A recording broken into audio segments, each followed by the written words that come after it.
एक वक्त की बात है, एक खामोश छोटे से फार्म में एक चालाक मुर्गी थी जिसका नाम हीनी था। हीनी अपने आरामदेह छोटे घोंसले पर फख्र करती थी जहां उसने अभी कुछ अंडे रखे थे। हर रोज वो एहतियात से अपने अंडों पर बैठी रहती, उन्हें गर्म और महफूज रखती। एक धूप वाले दोपहर जब हीनी आराम कर रही थी तो उसने करीब से एक सरसराने की आवाज सुनी। उसने झांक कर देखा और एक चालाक सांप को अपने घोंसले की तरफ आते देखा जो उसके कीमती अंडों को भूख से घोर रहा था। हीनी का दिल एक लम्हे के लिए धड़क गया, लेकिन उसने जल्दी से एक मंसूबा बनाया। खौफजदा होने का बहाना करते हुए हीनी अचानक उठकर अपनी पंखों को फड़फड़ाई और जोर से कौंकना शुरू कर दिया। मदद मदद, इसने पुकारा इतनी बुलंद आवाज में कि दूसरे जानवरों ने सुना। जल्द ही बड़ा मोर और दूसरे फार्म के जानवर तेजी से दौड़ते हुए आए। जैसे ही सांप ने हुजूम देखा वो डर गया। इतने सारे जानवरों के अर्ध गिर्द होने की वजह से उसे मालूम हुआ कि वो अंडे नहीं चोरी कर सकता। सांप जल्दी से सरक गया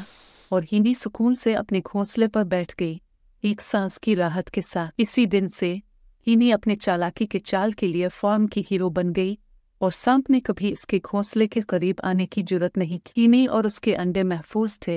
ये सब इसकी तेज सोच और बहादुरी की वजह से था।